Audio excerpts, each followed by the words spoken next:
What's going on, everybody? Welcome back to another video. You might be asking yourself, hey, where you been? It's been a while, and you're not wrong. It's been a while. It's been about 2 weeks. I went on vacation, and you might be asking yourself, hey, what kind of YouTuber that focuses on fantasy football misses the most important week of the fantasy football season, the week before the season starts leading into your drafts? And that'd be me. So yeah, I went on a cruise, but I'm back now, and we had a pretty good week one of, fantasy football and just NFL in general. We had some pretty bad games, a lot of weather on the East Coast. I'm from Ohio, so a lot of weather on the East Coast, but we're here. We're in week 2 now, or heading into week 2, and we had some big injuries in week 1. Of course, we had Aaron Rodgers blow his Achilles out after 4 snaps, which is pretty horrific. That sucks as just a fan in general of the NFL. We've had J.K. Dobbins blow out his Achilles as well, which sucks personally because I've loved J.K. Dobbins for a long time. Of course, we had Cooper Kupp, Jonathan Taylor. So heading into week 2, these are about 10 guys that I think you need to own. You can drop some of the players off your bench. I know you drafted those guys for a reason, but some of them aren't going to pan out. And we have some guys that look like they're going to be in pretty prime positions for week 2 and the rest of the season. So without further ado, let's hop into my first guy.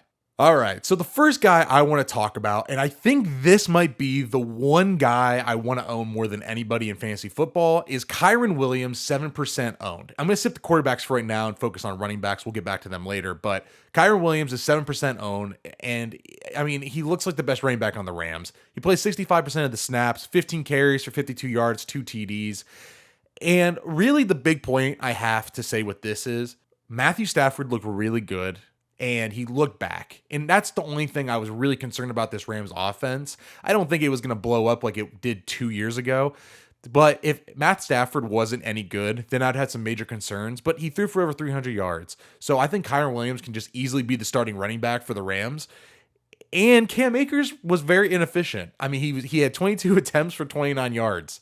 That's pretty bad. That's is that probably like 1.2 yards a carry or something? Like, that's pretty horrific. So Kyron Williams can just kind of step in, and maybe they start to transition away from Cam Akers, because even coming into the season, I was way out on Cam Akers. It's another Achilles guy. Players that tear their Achilles never come back and are the same players. So if Kyron Williams is going to get the same workload where he's going to get 15 plus snaps or 15 plus touches a week, I'm in. I think he's easily the RB1 this week that you need to own, and I think the overall number 1 player for you to own. Next on the list is another running back. It's Kenneth Gainwell, 36% owned. So this guy might not be available in your league, but if he is, I'd pick him up. He played 62% of the snaps, 14 carries, 54 yards, 4 receptions, 20 yards through the air. And the big point with this is the Eagles should be one of the best offenses in the league. And Swift and Scott only played 9 snaps each. This hurts me as I love Swift, but if Kenny Gainwell, man, it's another one. If he's just going to go out and he's going to play 62% of the snaps, and Swift's going to get 1 carry and Scott's going to get 1 carry, you have to own Gainwell. You have to own him on your team. He's valuable in a really great offense and could be a starter for you week in and week out. Maybe he's not going to be a reliable RB2 because they could mix in some of those other guys, but he could be a daily, weekly flex. And that's all you can ask for on waivers. Kenny Gainwell also did not practice as I'm recording this on Monday. It's Tuesday as I'm recording it. So we'll see if he practices today. They have a Thursday night game coming up. So he might not play for you this week. But going forward after this week, he could be the starter going forward. So I would make sure you have him or Kyron Williams. Those are the 2 guys that, out of everybody on this list, those are the 2 guys I'm hammering hard. Next running back on the list is Justice Hill. He was 0% owned. And this one I'm feeling a little bit less confident with, is just because I've seen Justice Hill not be awesome in 4 years, right?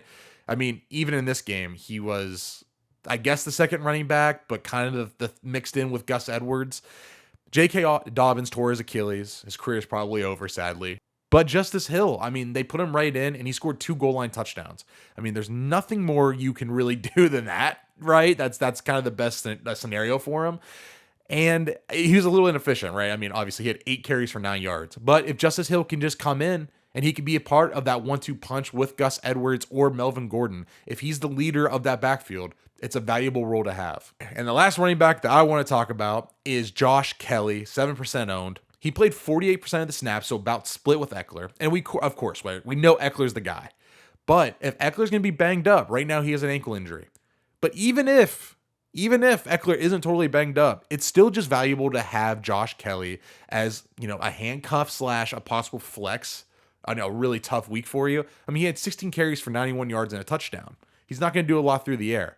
But like I said, if Eckler is going to be banged up, and it's the start, man, he's a small running back. He's kind of hitting that age where he's old.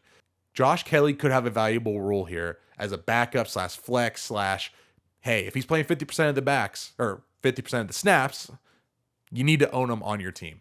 Alrighty, and now let's quickly talk about some of the wide receivers. I'm not as positive on them as other people will be, so let's start off with Kendrick Bourne. He's 2% owned on Sleeper.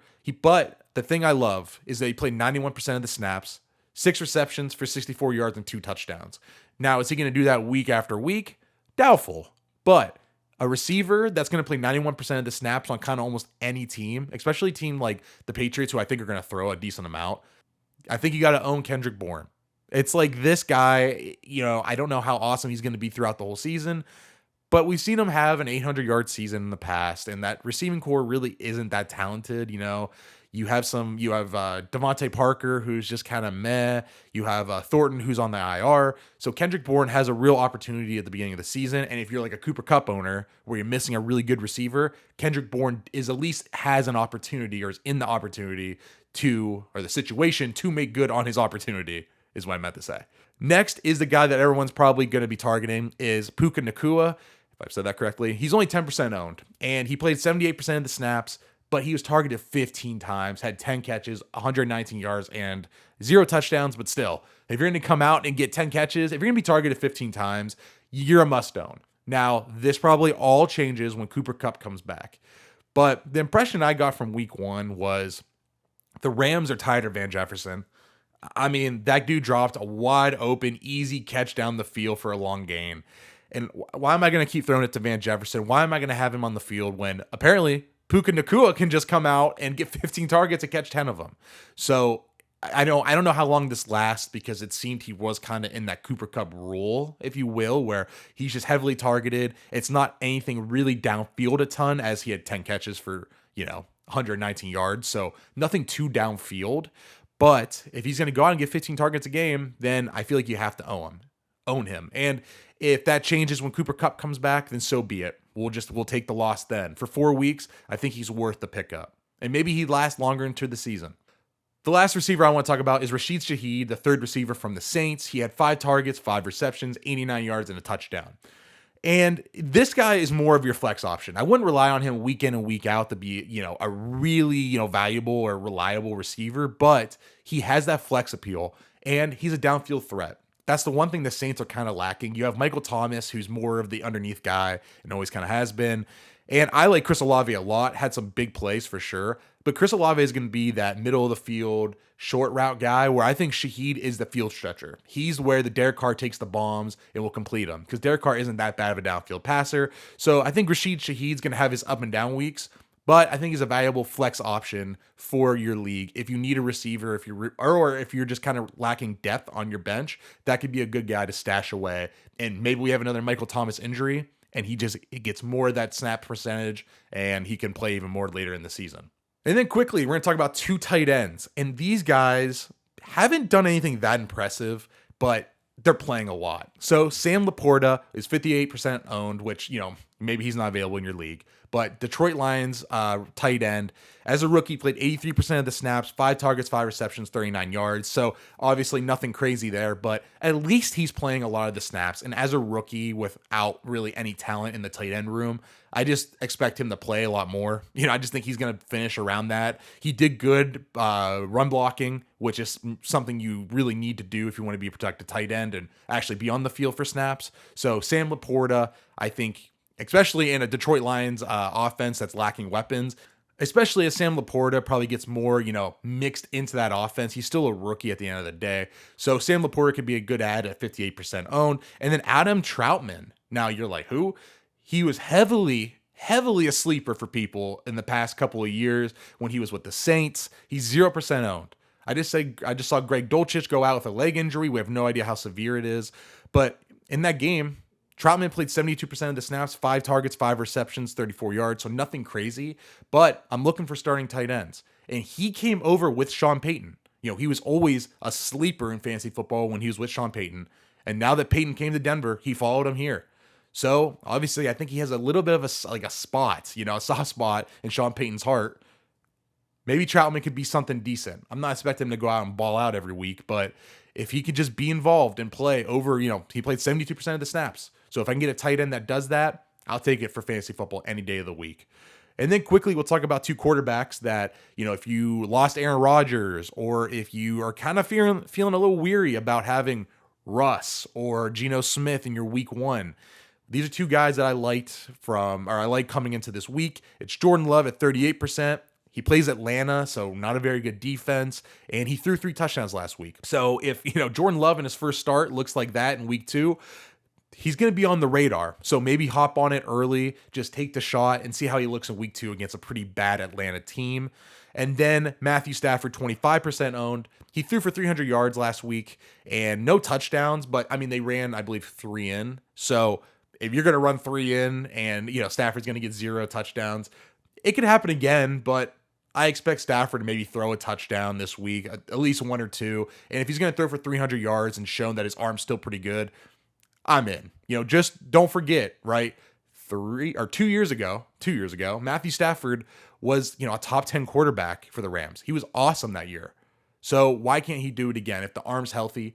Sure, there's no Cooper Kupp, but in a week 2 option where you kind of are giving up on your starting quarterback, I don't see why Matthew Stafford is a bad option. Now, all right, and those are my week 2 waivers. If you liked the video, leave a like down below and subscribe to the channel for more. I'll come out with a waiver video weekly, so make sure you check in every Monday or Tuesday, and there'll be a video coming your way.